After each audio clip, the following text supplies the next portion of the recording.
DW Inside Europe. Hello and welcome. I'm Kate Laycock in Germany. On today's programme, objection withdrawn. Sweden's NATO bid gets the green light from Turkey. Problems ahead. A new forecast predicts a sharp right turn in the European elections. There's no doubt that the European elections, when there is this rightward shift, that one could conceivably expect political parties that are on that end of the spectrum to subsequently benefit, as happened after the last election where the Green parties did relatively well. Green party support generally increased in national parliaments immediately after. All that plus a grand finish. Our roundup of who's in competition for Finland's presidency.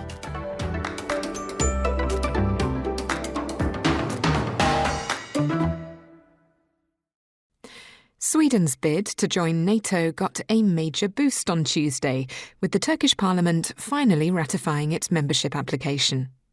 For 20 months, Turkish President Recep Tayyip Erdogan has been obstructing Sweden's bid, ostensibly in order to gain concessions from Stockholm, which Ankara regards as being too lenient on members of the Kurdish separatist group, the PKK, living in Sweden. However, is that really all that's going on? Well, no, says our correspondent in Istanbul, Dorian Jones. Sweden has actually been the victim of a much bigger power game altogether.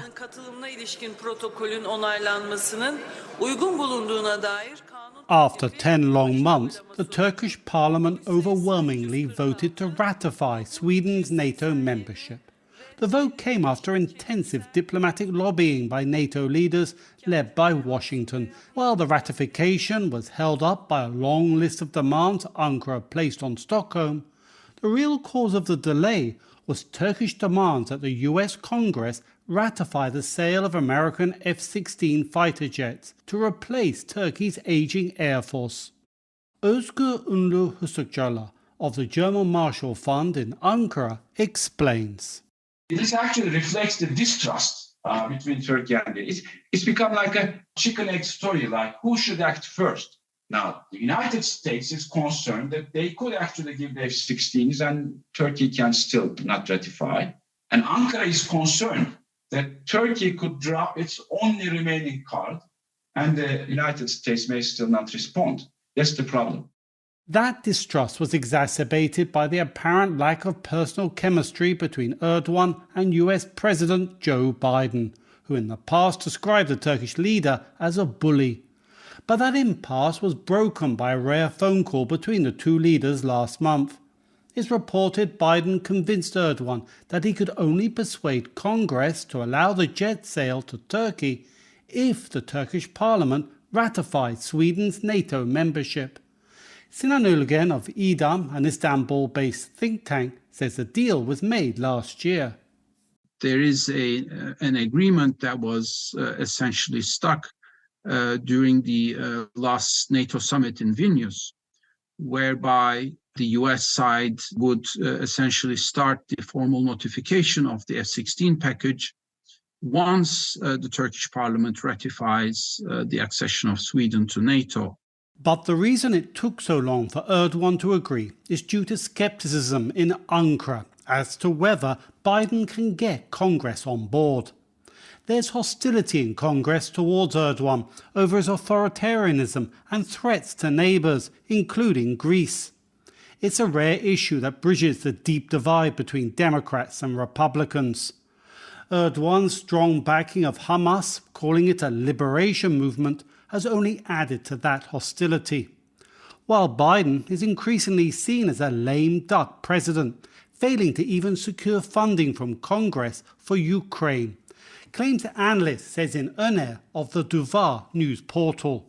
Biden cannot be exerting pressure over the Senate and House of Representatives for the sake of Turkey. I mean, he couldn't do it in case of Ukraine. He's struggling with that. So how can he do it on behalf of Turkey, which doesn't deliver anything, and on top of it supports Hamas? Such concerns could yet further delay Sweden's membership. While the Turkish parliament ratified NATO's expansion, Erdogan has yet to sign off on the legislation. and he may well wait for Congress to move on the military jet sale before signing. If Erdogan fails to sign within 15 days, then Parliament will have to vote again, and Sweden and NATO will be back to square one. But Asla Aydın-Taşbaş of the Washington-based think tank, the Brookings Institution, says Biden should be able to deliver. I think that congressional approvals really rely on key party spokespeople on the committees, and there is still an overwhelming approval for the deal, enough numbers to pass foreign relations committees in both houses, because it is so important for transatlantic unity, not because US Congress approves of Turkey's foreign policy direction, criticism of Israel, not because they're happy with Turkey's human rights record. Even if the hurdle of Turkey is finally overcome, Hungary is yet to ratify, and Prime Minister Viktor Orban, after 20 months, is now demanding unspecified concessions from Sweden. But in an apparent step back, Orban is now saying he is committed to Sweden's NATO membership, which leaves all eyes on Erdogan, who's likely to be watching and waiting for Congress to act before putting pen to paper and ratifying Sweden's membership. Doreen Jones, DW, Istanbul. And the speculative politicking continues here on Inside Europe as we look ahead to June's all-important European parliamentary elections. This week, the European Council on Foreign Relations, ECFR think tank, released an elections forecast which predicted a sharp right turn, which would fundamentally shift the balance of power within the parliament to the right.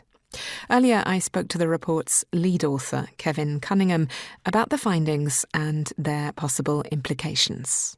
So what we did was we looked at opinion polling in 2019 and in 2014, and the way in which opinion polling in the January of those years was able to predict the results in the European parliamentary elections that happened 6 months later.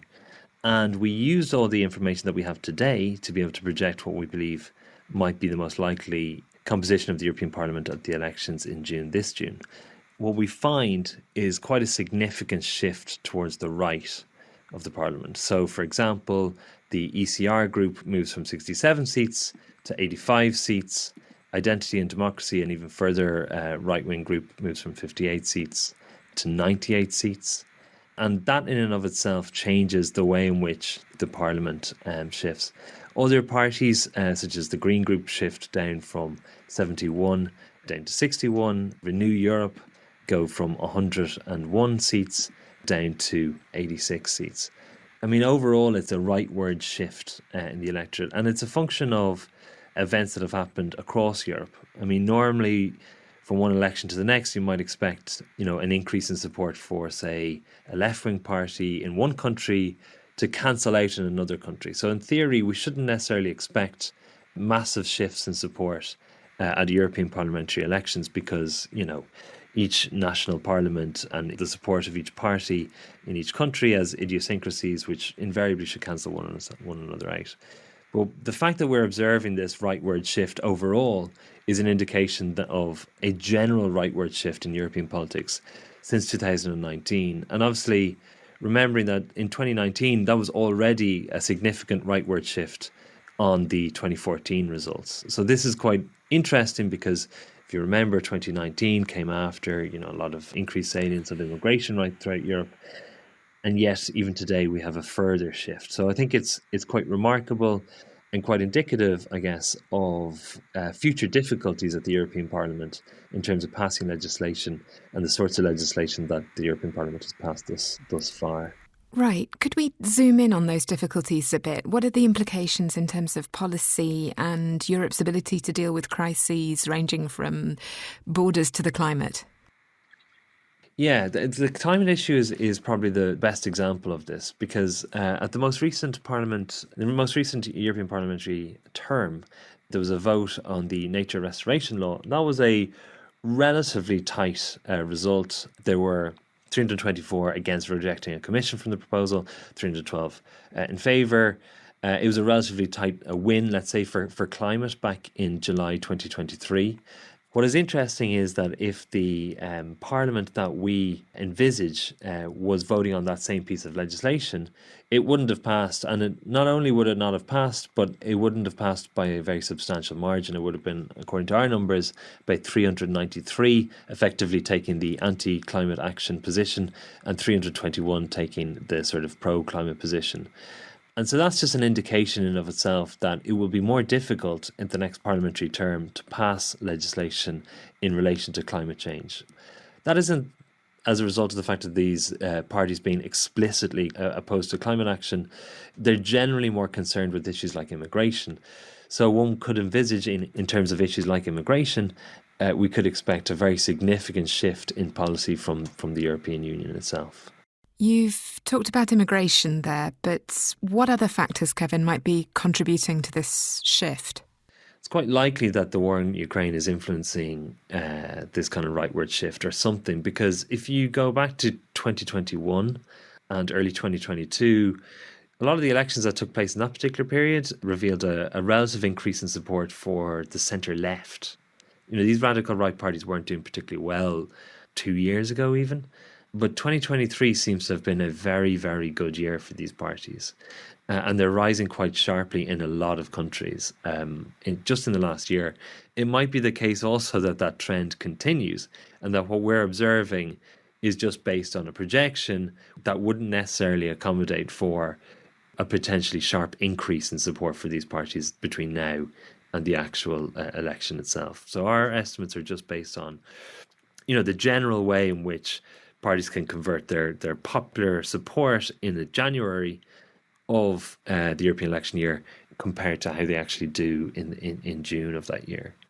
And of course, we are in 2024, so this mega election year with national elections taking place in various countries. To what extent does performance at an EU level reflect or play into performance at a national level?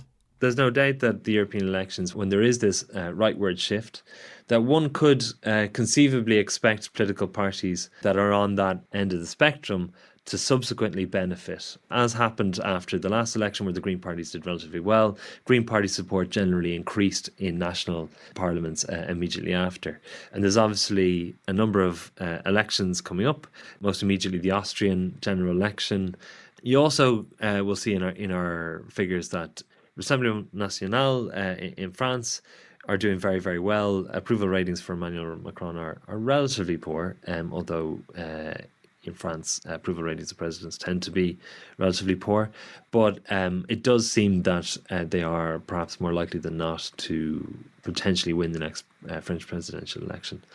You know, it's hard to tell what will happen in the long run because on another level, you know, European politics is a lot more volatile than it used to be. If you go back to previous elections, you would generally have a pretty solid prediction of how political parties might fare in these elections because, you know, you might expect party support to change by no more than 5% between January and June of the European election year.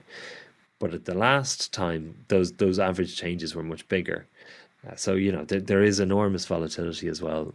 So while our point predictions suggest that there is going to be a rightward shift, and I think that is certainly going to happen, the scale of that rightward shift, there might be a bit more uncertainty. I was speaking to Kevin Cunningham, lead author of the European Council on Foreign Relations, A Sharp Right Turn report, which is available to read, snazzy graphics and all, on the ECFR's website. If you want to find out more about the upcoming European parliamentary elections, then you could listen to our first Inside Europe of the year, which is available on YouTube under the title A Survival Guide to 2024. It features Sarah Wheaton, host of Politico's EU Confidential podcast. I'm Kate Laycock in Germany.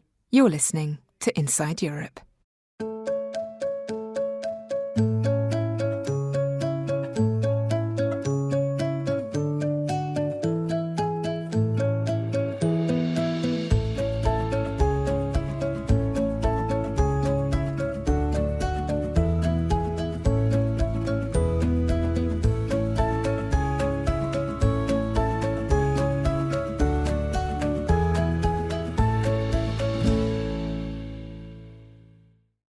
After 12 years in the job, it is finally time for Finnish President Sauli Niinistö to step aside and make way for somebody else.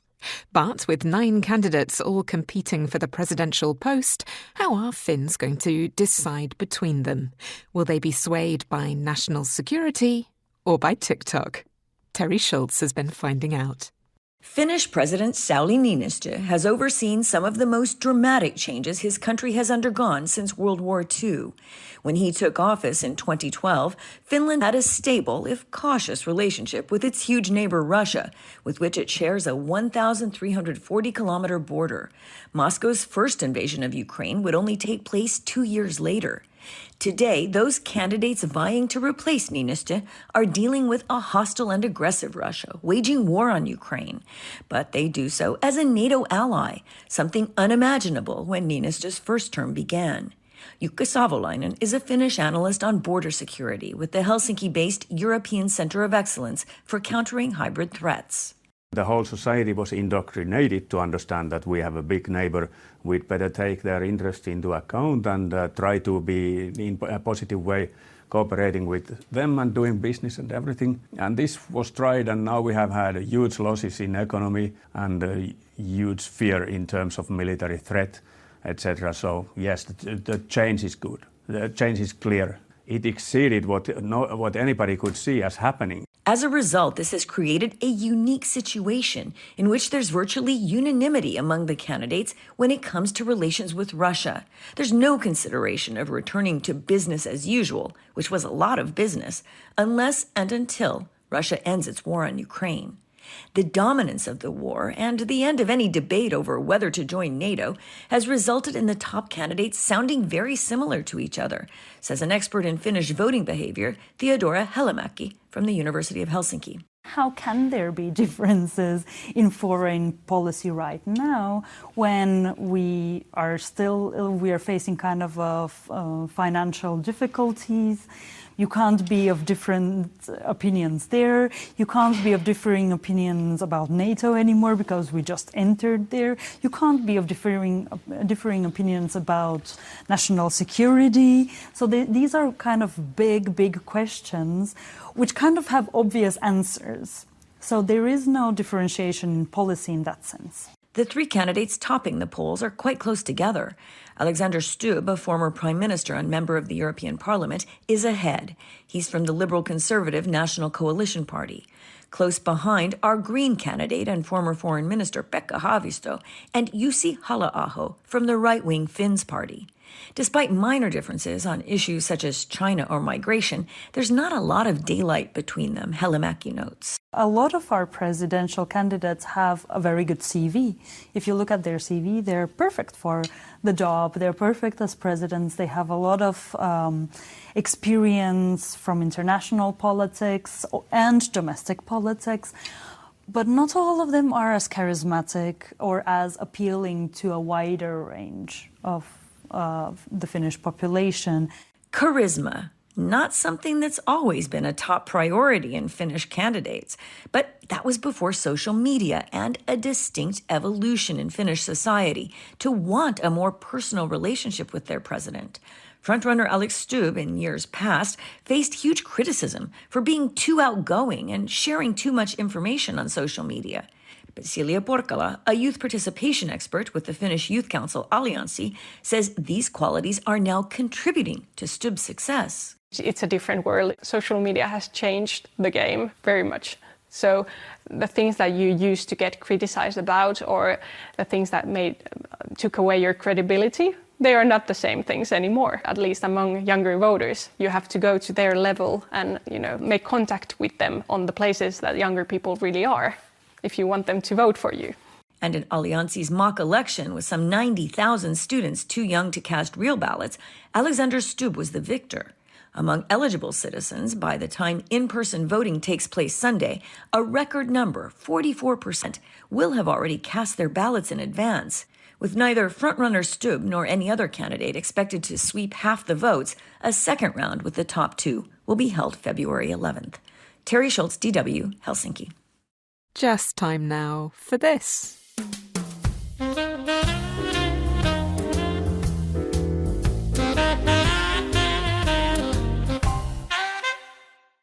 Last week on our Spotify poll, we had a quotation for you.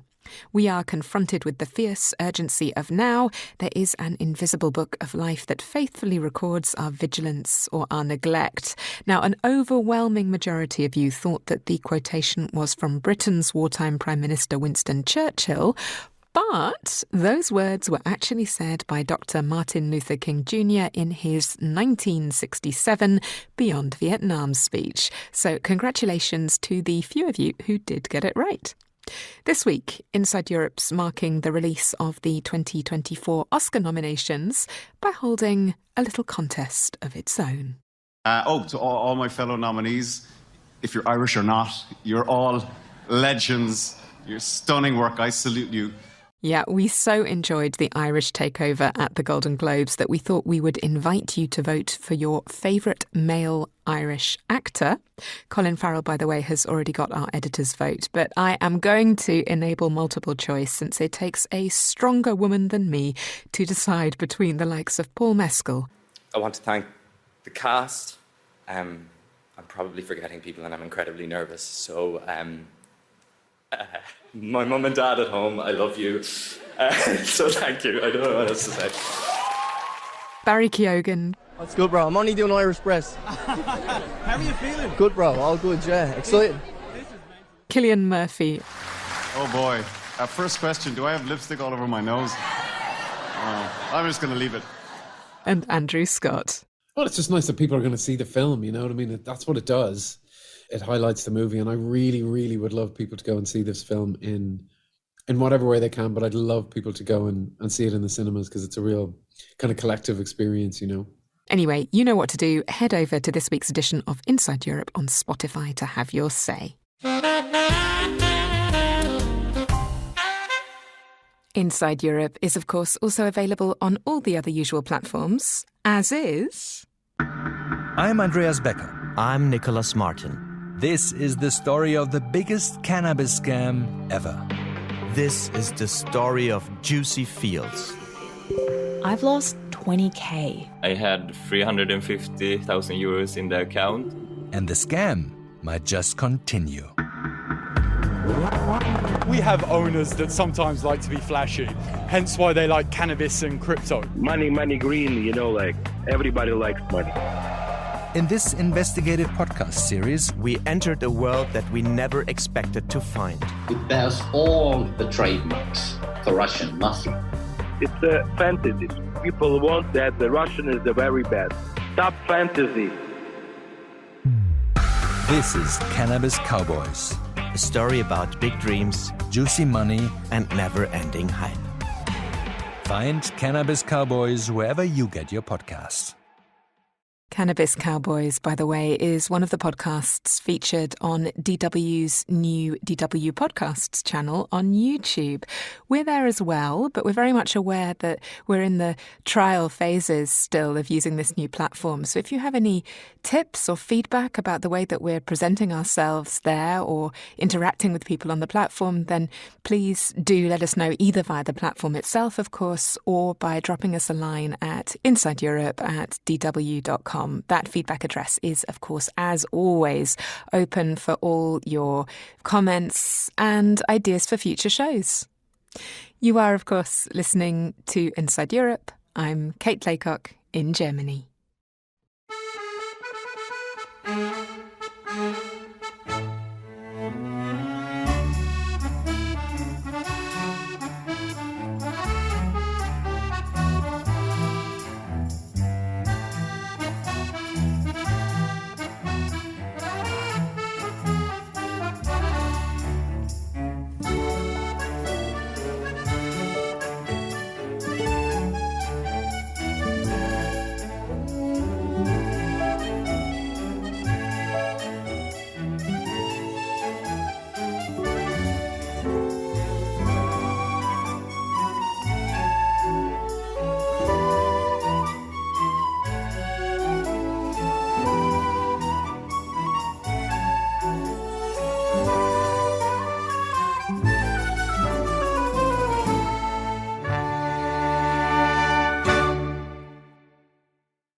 This is Inside Europe, and I'm Kate Laycock in Germany. Coming up in the next half hour, Attal versus Badela, French politics and the fickle capital of youth. After the Zeitenwende, a journey to the heart of Unterlüß. You can see craters, you can see also rows of tanks, because this is where Rheinmetall, the biggest German arms manufacturer, tests the weapons it produces, and also where it shows them off to heads of states or defense ministers or even private customers. And Leaning Tower of Bologna. Just don't stand too close when you take your selfie. Broadcasting from Germany. This is Inside Europe. France began the new year by appointing a fresh face at the top, replacing the beleaguered 62-year-old Prime Minister Elisabeth Borne with the fresh-faced Gabriel Attal, who at just 34 years of age became the youngest Prime Minister the country has ever seen.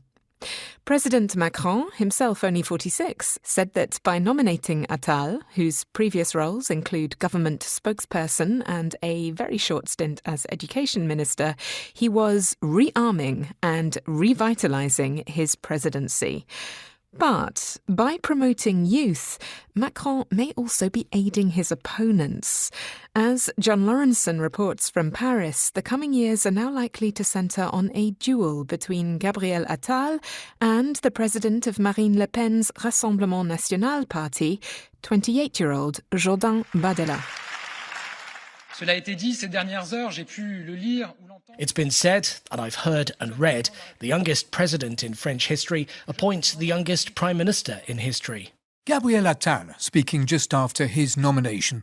De l'histoire. Je ne veux y voir qu'un seul symbole. I see just one symbol here of audacity and movement.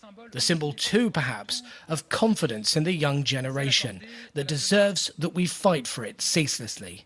Though not everyone shares that confidence in the young. Est-ce que vous savez que Premier ministre, c'est un poste où on est obligé de parfois bosser au-delà de 17 ans? Humorist Gaspard Proust, for example, who, on the Europe 1 radio station, reminded listeners that prime ministers sometimes have to work after 5 in the evening, but that with youngsters, you have to respect their biological rhythm. No screens after 6, supper at 7, brush teeth and in bed by 8. Un peu de mortadelle et 20 heures dodo. Opposition politicians too have been critical of the idea that youth is a value in itself, such as centre-right MEP Geoffroy Didier. Il est jeune, il est talentueux, mais la jeunesse... He's young and talented, but youth never produced a single percentage point of extra economic growth, and being a good speaker never reduced the crime rate. Until now, prospective French PMs needed 3 things on their CVs: to have studied at the École Normale d'Administration, ENA, that trains France's civil service elite, to have worked in the civil service, and solid ministerial experience, none of which Attal has. Sometimes derided as a mini Macron, he is nevertheless the most popular politician in Emmanuel Macron's team, considerably more popular than the president himself. During his 5.5 months as education minister, he earned very good approval ratings for reaffirming France's ban on religious dress at school, reintroducing different classes for stronger and weaker pupils, and clamping down on bullying, something he suffered from himself because of his homosexuality. And his young age? Is it a good thing to give the highest posts in the land to younger and younger politicians? A question I put to people out on the streets of Paris. Il y a quelques années, j'aurais dit oui. Avant que Macron soit élu, j'aurais dit oui. A few years ago, before Macron was elected, I would have said yes, because it means young people like me get represented. Now, I think what matters is whether the politicians' ideas are compatible with mine. Macron and Attal are much too right-wing for me. Whether they're 35 or 60 is neither here nor there. Par exemple, aux États-Unis, Biden est âgé. When you look at the United States, you can see that old age can be a problem. Joe Biden is elderly, too old. And now Donald Trump is coming back, but he's old too. But if the 2 probable contenders in the next US presidential race are old enough to be Gabriel Attal's grandfather, The new French Prime Minister, already the youngest in Europe, is getting on a bit compared to the new star of Marine Le Pen's Rassemblement National, 28-year-old Jordan Bardella.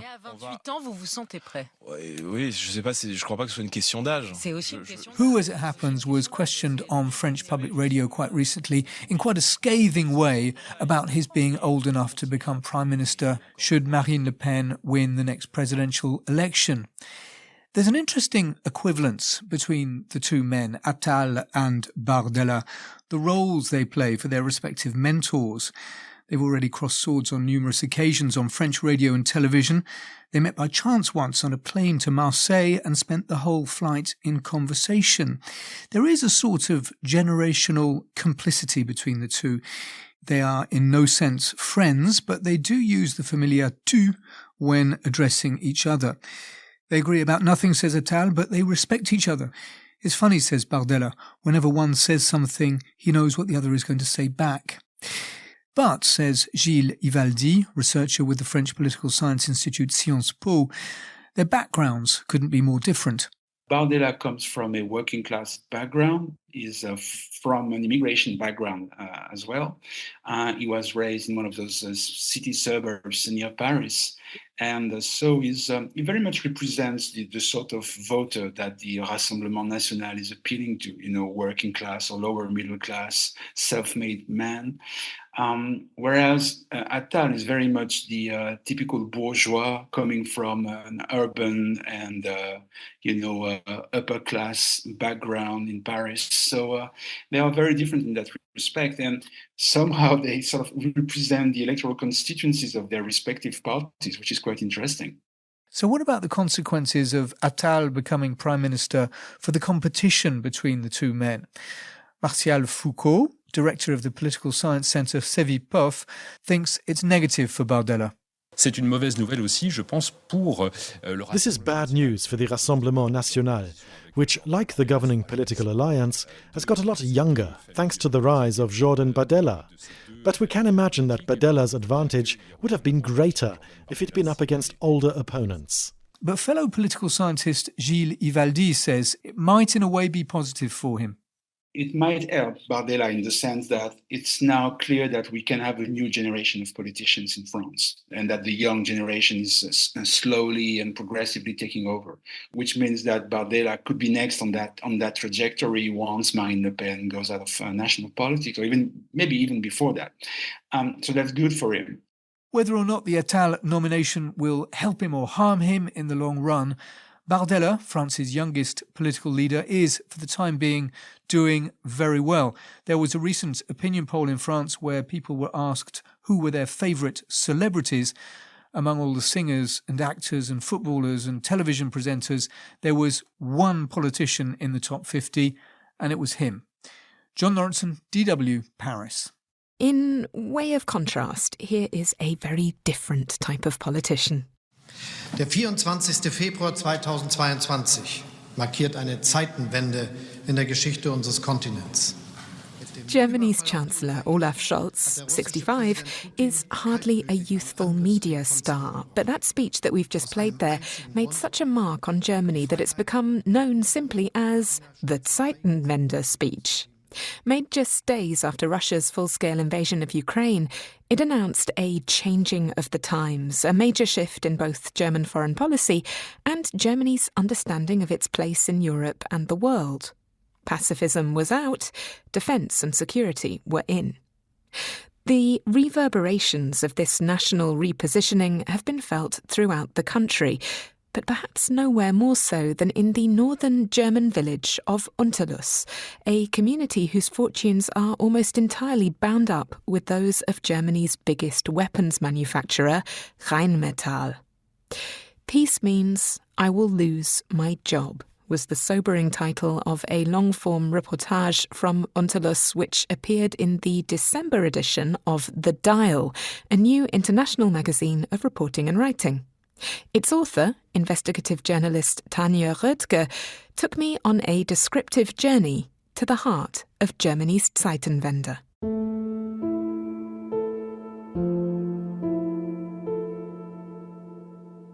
You take this little regional train from maybe Hanover, And you go through this thick forest, and then suddenly the train stops, and you're at this very bland train station with just a few train tracks.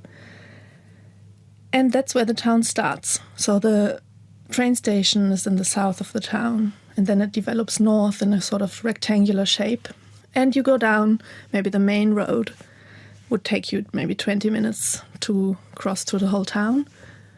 And then you're at the beginning of this large shooting range, of this testing ground from Rheinmetall.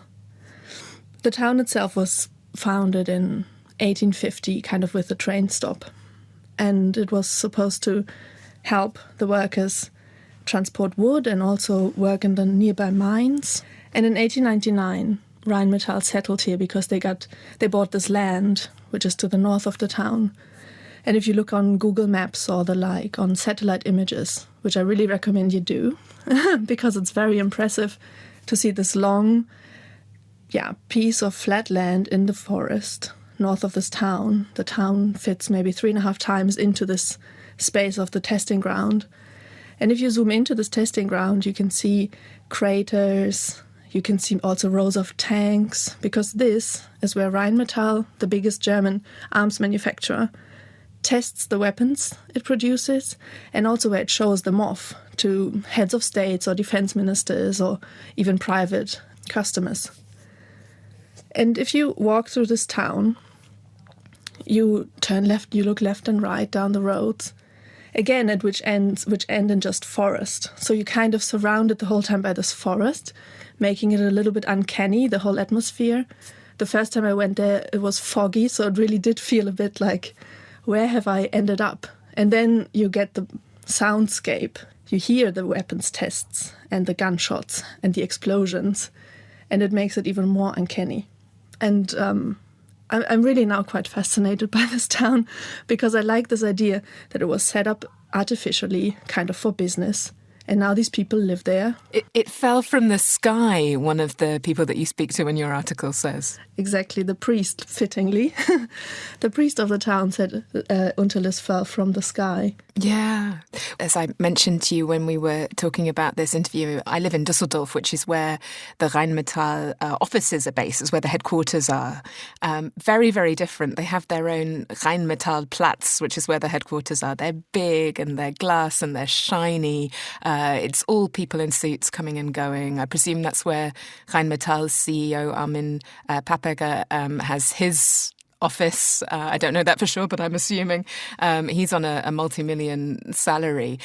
I imagine that the Düsseldorf shiny glass corporate world seems a universe away from the world that you discovered in Unterlüß. Yeah, absolutely. It's surprising how derelict some of the houses are. And interestingly enough, houses that used to belong to Rheinmetall, because like all good German companies in the 20s, 30s, 40s, the company built houses for its workers. But now many of them are derelict. They've been sold off in the 90s and kind of left to decay. That is so interesting, Tanya, because, I mean, you said it was in the 90s. I mean, and what's happening there, presumably, is that the Cold War has come to an end. Germany is massively scaling back the amount of money that it's putting into its military. And so Rheinmetall goes through lean years. And now, of course, we're in a completely different era. At Zeitenwende, changing of the times, was the phrase that German Chancellor Olaf Scholz used shortly after Russia's invasion of Ukraine. Exactly, and you can feel it in Unterlüß that Rheinmetall is doing well, because there's just much more traffic, more gunshots, more visits from heads of states, and also more traffic from the Rheinmetall factory plant to deliver tanks, etc., because you can see it in the town when they leave, sometimes at night over the train tracks. Another line that I remember from your article is, when Rheinmetall is doing well, Unterlüß is doing well. What was it like for you as a reporter coming in and asking questions? Were people happy to talk to you? I was really lucky because I contacted the priest, the local priest, and he was a great leader for me to get to know the community. He helped me a lot with contacts, He gave me contacts to former Rheinmetall employees and also people who would be critical of Rheinmetall and wanted to speak anonymously. I also spoke to the mayor, who was, by this point, already used to being asked by the press. But there was also, for example, there's a little Russian market, because in Unterlüß has a big community of German-Russian resettlers who also came at the end of the Cold War to Germany because they had the right to German citizenship. A lady in the Russian market was very happy to talk as well. There were people who definitely didn't want to talk about Rheinmetall. When I mentioned it, they would just say, no comment, no, we're not going to say anything about this. So it was a mix. I mean, that little Russian-speaking supermarket that you mentioned, it sounded fascinating because it's become a sort of a meeting place for German Russians and now Ukrainian refugees. Exactly. In the beginning, it even did lead to some conflicts in the shop because some of the Ukrainians who came did not feel comfortable with the Russian being spoken. The people working in the Russian shop took down posters of Russian artists because they felt in general there was a mood against all things Russian. But now it seems like the situation in the little Russian shop has calmed down and friends have been made, and obviously Ukrainian refugees are happy to be in such a small place but actually have access to foods from home that they would not be able to get at the two big local supermarkets. What about the noise of munitions and things being let off on the testing ground? I mean, that's an ever-present sound. How do the refugees respond to that, given that they must be carrying pretty traumatic memories with them? That's also what the lady in the Russian shop reported, that Ukrainian friends of hers were shocked and even afraid of the noise. And, everyone in Unterlüß says, you just get used to it. You get used to the noise. A lot of people even just compared it to, if you live by train tracks, it's like the train going past. I suppose, what you're describing is a process of normalization that the people of Unterlüß have been living with for years and years and years, to the extent that they don't even hear the munitions going off anymore. But if you sort of widen this out and look at Germany, this normalization is very, very recent, because until Russia's invasion of Ukraine, Germany regarded itself as not only being sort of a very pacifist sort of country, but also being almost duty-bound to that pacifism because of its own very violent past. That's obviously changing. What sort of effect does that wider general change of public opinion in Germany have on the people in Unterlüß? Are they aware of it? How are they responding to it? The people of Unterlüß are definitely aware of it, and I think in general it makes them happy, because finally their opinion seems to be more in line with the general German opinion, because I think the region where Unterlüß is set is surrounded with military bases and the Bundeswehr has training grounds around. So Unterlüß has in general been in favor of military and pro-military. And now, since the Zeitenwende, it seems that Germany, or the wider German public, has come in line with their opinion. And so it seemed, when I spoke to people, they were like, finally they see that we need a fully equipped military. And even critical people in Unterlüß who don't want anything to do with Rheinmetall, even they said that there was something that changed in their opinion since the war in Ukraine, since the Zeitenwende, because they did also fear, what if Putin had just overrun Ukraine and would have stood outside the borders of the EU, of Europe. Well, it's an incredibly haunting portrait that you've painted of this place, Tanya, in your article. As you sort of left Unterlüß, was there a particular image or conversation that you think is going to stay with you? Someone in Unterlüß made these great little books, Chronicles of Unterlüß, and wrote about the whole history of the town. I found it interesting, the interwar periods, after the First World War, Rheinmetall couldn't make weapons, so they started making consumer goods like typewriters. But obviously also the Second World War was made Unterlüß a really important and gruesome place, because they did have many forced laborers.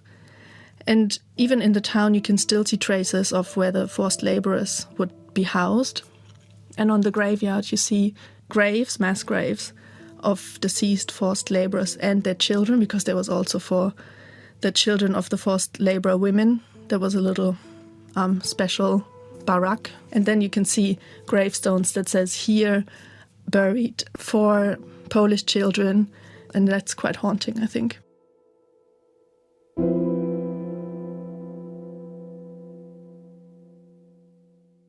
German journalist Tanja Röttger there. We'll be linking to Tanja's piece in The Dial. Peace Means I Will Lose My Job in the show notes. I'm Kate Laycock in Germany. You're listening to Inside Europe.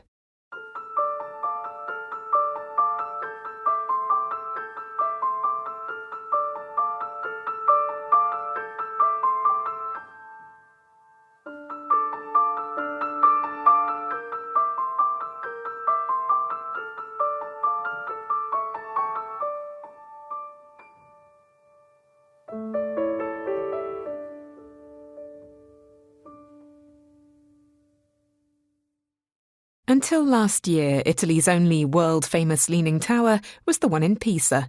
But last autumn, Bologna's Zeitenwende tower became international news when word spread that it was at imminent risk of collapse. It's one of a pair, known simply as Le Due Torri, the two towers, which stand in a small piazza right in the city centre where 5 streets converge. Our correspondent, Danny Mitzmans, lived in Bologna for almost 25 years and, like all residents, is very attached to the city's phallic symbols. Oh, I'm so sorry, I read that wrong. Is very attached to the city's twin towers. Over to Danny. There's a saying that Bologna's famous for the 3 T's, tortellini, towers and While that last T always gets a giggle, the stuffed pasta shaped like Venus's navel and the medieval towers are both sources of profound Bolognese pride. Towers were medieval status symbols, like vertical Ferraris. The higher the tower, the wealthier the family. Dotted around the centre, there's still a handful of those towers rising up above the city's porticoed streets, but the most famous by far are Garisenda and Asinelli, always referred to as Le Due Torri, the 2 towers. Asinelli's actually the tallest medieval tower in Italy, but it just wouldn't be the same without its shorter neighbour leaning away from it and creating one of the city's most photographed views. I'm an architect, so, there's a sense of, how those, medieval towers sort of going up that high, I wonder. That it's still standing. Right, I kind of wonder because this is just a simple masonry structure, right? And then, so in modern tower you can sway and all that, but this is different, so I was amazed. Le Due Torri are a much-loved symbol here, featuring on fridge magnets, key rings, tea towels, mugs, and all manner of tourist souvenirs. We know that they might fall down, like they might fall apart someday, but nobody knows when and if it's going to happen. And we know that they're inclined quite a bit. So you have decided to have a coffee sitting directly underneath the one that's at risk? Yes. How does that feel? We were trying to forget it. And I've just reminded you, sorry. The probability that it falls is between, 0 point something and 100%, so we just give it a try. And I read that it's 3.3 meters overhang, and this is hard to imagine that it still stands, but it's impressive. You are at the exact right angle to enjoy the view of it, because where you're sitting, you can really, really see that incline. I think it will fall in this way, not in our direction, so I'm happy. I like your optimism. Thank you. Parte la raccolta fondi per le 2 torri di Bologna con Gianni Morandi e Cesare Cremonini. 2 of Bologna's most famous singers in a promotional video with the mayor launching a crowdfunding campaign for restoring the towers. Basta anche solo €1, vero Gianni? Within weeks, they'd raised almost €3 million, and it's easy to see why. Restaurants, bars and pizzerias bear the name Le Due Torri, and logos featuring their leaning silhouettes are ubiquitous. In fact, they're so intensely iconic, they're synonymous with Bologna itself. If an Italian mentions the city of the Due Torri, everyone knows where they mean. So for the Bolognesi, the idea of the two towers becoming one is simply unthinkable. Speriamo, sì, per me è dal Novecento che è così. Let's hope not. It's been leaning like this for 900 years. It's leaning a bit more, that's true, but in my opinion, stopping the buses from passing by will resolve the problem. Ulisse's gelateria sits on the corner almost directly beneath Garisenda. Voi avete la gelateria proprio sotto le due torri, speriamo che non cade. He even makes a flavour called Due Torri, and he says he doesn't want to change its name. All'improvviso, così, vedere tutto chiuso, la gente. Ulisse says it was quite a shock when the council closed the road off and started putting barriers up around the tower. L'inizio è stata un po' dura, poi adesso bene o male. At first it was hard, but now I have to say I'd be really happy if they decided to pedestrianise the whole area. For a gelateria it would be fantastic. Sì, fantastico. Sì. That's not to say the new situation, which will probably last years, isn't without its challenges. Noi col gelato dobbiamo fare tutto il giro, poi portarlo qua. We have to go a long way round and bring our gelato in a cart on foot. It's a bit of a problem, but it's doable. We've managed to get through COVID. This is nothing compared to that. But it's not the same for all businesses, especially those with heavy deliveries to unload. Parliamo, ci stiamo aiutando fra di noi, magari per fare un. We're talking about ways to help each other. A committee to see if we can get the council to help with expenses like the rubbish collection tax. We're hoping they'll reduce them because rent is high round here. I'm on the corner, so I'm okay, but those further down are really losing out on trade. Just a few steps away is the Bottega Portici, where they hand-make traditional egg pasta like tagliatelle, tortelloni and, of course, tortellini. They do it in the window so that passers-by can watch the show. Deputy Manager Pierre says there's been an undeniable impact on business. Sicuramente un po' di calo l'abbiamo subito. We've definitely noticed a drop in numbers. Before, people would pass by and stop, but the barriers and people's anxiety mean they're not doing that, and we're feeling it. Pierre isn't nearly as positive as Ulisse. Noi aspettiamo qualche. We're waiting to hear back from the authorities to see how this all evolves. They're talking about pedestrianising the whole area in front, which would mean we'd lose all our outside tables. So we're looking at strategies to deal with this. But many locals who've grown up beneath the Due Torri are far more sanguine. No, perché in realtà sono sempre stati. No, I'm not worried because they've always been well monitored. It's not something that's happened suddenly despite recent polemics. They've now realized they have to take better care of the towers, but I think the love that exists for them will ensure they find a solution like they did for the Tower of Pisa. But it's not a surprise for us. People who come from this city already knew about it. Garisenda is our dear friend who we love and we look after. E la curiamo per quello. Ma sono a rischio, siamo tutti a rischio, voglio dire, il tempo passa, non è. They're at risk, but we're all at risk. Time goes by and it's nothing new. Of course, I hope they manage to keep them standing, but I know they will because Bologna is a great city. It's small, but big in spirit, so I'm sure they'll do everything to ensure they're still standing, even after I'm long gone. www.comune.bologna.it. Doniamo tutti quanti, ciao. Danny Mitzman, DW, Bologna. For every structural problem, there is an appropriate snack. Lesson of the week there, folks.